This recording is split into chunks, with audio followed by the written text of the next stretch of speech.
The University of Nottingham got hacked. But the interesting question is not just what data got stolen. It is, how do hackers actually steal student data from a university record system? Because real hacks usually do not look like the movie version. No green code waterfall, no dramatic keyboard duel, no man whispering, "I'm in," to absolutely nobody. Real hacks are usually boring, and that is what makes them dangerous. In June 2026, Nottingham confirmed it was investigating a cyber incident involving student and alumni data. Reports said around 450,000 current and former students may have been affected, with data possibly including names, addresses, emails, course information, student IDs, financial details, and national insurance numbers. The attack was claimed by Shiny Hunters, a cybercriminal group known for stealing data and using it for extortion. And according to reporting, the unauthorized activity was identified on Nottingham's Campus Solutions student record system. That detail matters. Campus Solutions is not just a spreadsheet called Students Final version 7. It sits in the Oracle PeopleSoft world, the kind of enterprise system universities use to manage records, IDs, courses, fees, and admin. Around the same time, security reporting described a wider Shiny Hunters-linked campaign against Oracle PeopleSoft systems.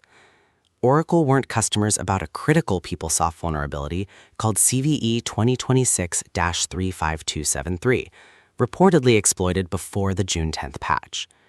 Important caveat, Nottingham has not publicly confirmed that this exact vulnerability was the doorway, so this is not me pretending I found CCTV footage of the hacker typing. But it is a useful way to understand how this kind of hack can work.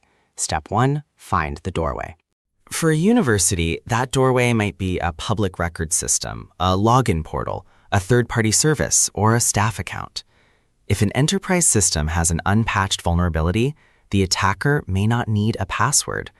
They send a specially crafted request, the server handles it badly, and suddenly the hacker has a foothold. Translated into normal English, the front door has a lock, but the wall next to it has developed a customer service entrance.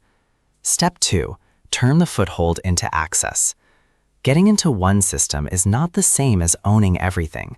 So attackers hunt for credentials, session tokens, database connections, old backups, admin panels, and service accounts with too many permissions. Big organizations are messy. The student portal talks to the record system. The record system talks to a database. The database talks to reports. Reports talk to finance. And somewhere in that chain, there is often an account holding every key on a giant digital keyring. Attackers do not want to read one student profile at a time like they are browsing LinkedIn with commitment issues. They want bulk data. Names, addresses, emails, student IDs, course records, financial fields, national insurance numbers if they are available. The boring database columns are the loot. Step 4, export quietly. This is the part that makes data breaches so awkward. Nothing has to explode. The website might still work. Students might still log in. The university might still look normal from the outside.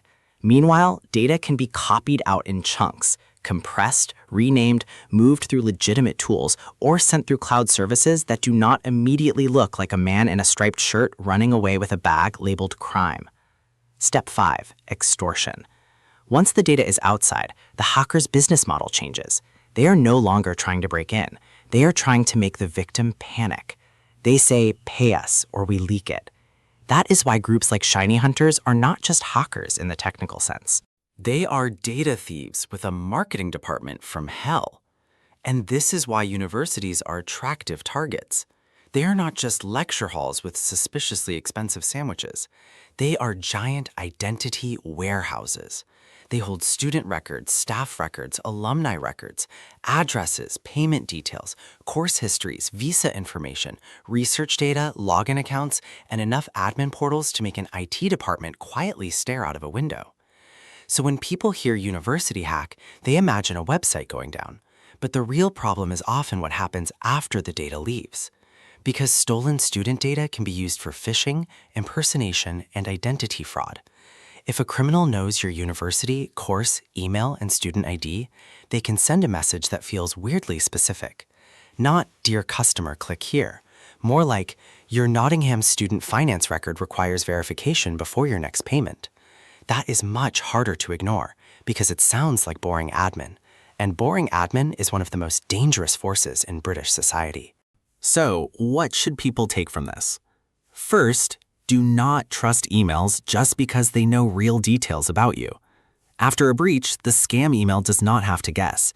It can use leaked information like seasoning. Second, use official routes. If you get an email about student finance, fees, a password reset, or identity verification, do not click the link inside the message. Open the university website yourself or use the portal you already know. Third, watch your bank and credit activity. If financial information or identity details may have been involved, keep an eye out for strange payments, new accounts, credit checks, or letters about services you never opened. And fourth, expect follow-up scams. The first hack is the data theft. The second hack is the phone call, email, fake refund, fake support message, or fake login page that uses the stolen data to sound legitimate.